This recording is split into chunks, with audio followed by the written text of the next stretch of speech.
Hi hello ನಮಸ್ಕಾರ, welcome back to my YouTube channel. ಇವತ್ತು ನಾನು ನಿಮಗೆ ಏನೋ ಒಂದು ತೋರಿಸ್ಬೇಕು. ಸ್ವರ್ಗ ಅದು ನೋಡಿರೋದು ಅಂತಿರ್ತಾರೆ. ನಾನು ನಿಜವಾದ ಸ್ವರ್ಗ ಇವತ್ತು ತೋರಿಸ್ತೀನಿ. ಅದು ನಮ್ಮ ಮನೆ ಮೇಲ್ಗಡೆ. ಗೊತ್ತಾ, ಈ ಏಣಿ ಹಿಂಗೆ ಎತ್ಕೊಂಡೋದ್ರೆ ಒಂದು ವ್ಯೂ ಸಿಗುತ್ತೆ. ನಾನು ಈ ಏಣಿ ಹತ್ತಕ್ಕೆ ಎಷ್ಟು ಭಯ ಪಡ್ತಿದ್ದೆ ಗೊತ್ತಾ. ಇವತ್ತು ಸಾಹಸ ಮಾಡಿ ಹತ್ತಿದ್ದೀನಿ, ನಿಮ್ಗೆ ತೋರಿಸ್ಬೇಕಂತ ಹತ್ತಿದ್ದೀನಿ. ಬನ್ನಿ, ಹತ್ತಾಯಿದ್ದೀನಿ. ಕಷ್ಟ ಐತೆ.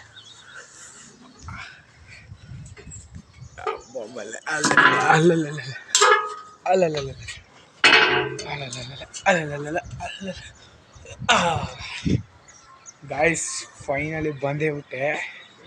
ನೀವು ಆ್ಯಕ್ಚುಲಿ ಮುಂದೆ ಏನಿದೆ ಅಂತ ನಾನು ತೋರಿಸ್ಬೇಕು. ತೋರಿಸೋದಿಲ್ಲ ನೋಡಿ ಹೆಂಗೈತೆ ವ್ಯೂ. ಮಾತ್ರ ಕ್ರೇಜಿ ಅಲ್ವಾ.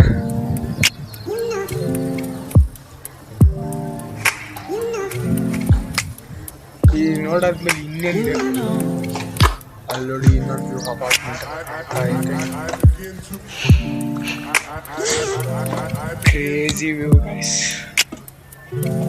ಫುಲ್ಲು ವ್ಯೂ ಮಸ್ತ್ ಎಂಜಾಯ್ ಮಾಡ್ತಿದ್ದೆ. ಮಾರ್ನಿಂಗ್ ಅದು 7:30 ಫುಲ್ಲು ಕ್ರೇಜಿ ವ್ಯೂ. ನಾನು ಇದೇ ಆ್ಯಕ್ಚುಲಿ ಫಸ್ಟ್ ಟೈಮ್ ಇದೇ ಮೇಲ್ಗಡೆಗೆ ಬಂದಿದ್ದು. ನಾನು ನೋಡಿದ್ದು ನಮ್ಮ ಮನೆ ಮೇಲೆ ಬಿಲ್ಡಿಂಗಲ್ಲಿ ಈ ಥರ ಎಲ್ಲ ಇದೆ ಅಂತ ನನಗೆ ಗೊತ್ತಿಲ್ಲ. ಫಸ್ಟ್ ಟೈಮ್ ಬರ್ತಿದ್ದೀನಿ ನೋಡಿ ಗ್ಯಾಸ್. ವ್ಯೂ ಮಾತ್ರ ತಣ್ಣಗೆ ಹೊಡಿತೈತೆ, ಗಾಳಿ ಮಾತ್ರ. ತೋರಿಸ್ಬೇಕಂತಲೇ ತೋರಿಸಿರೋದು. ಬೆಂಗಳೂರಲ್ಲಿ ನೋಡಿ ಗಾಯ್ಸ್, 50% ಮರಗಳು, 50% ಬಿಲ್ಡಿಂಗ್ಗಳು.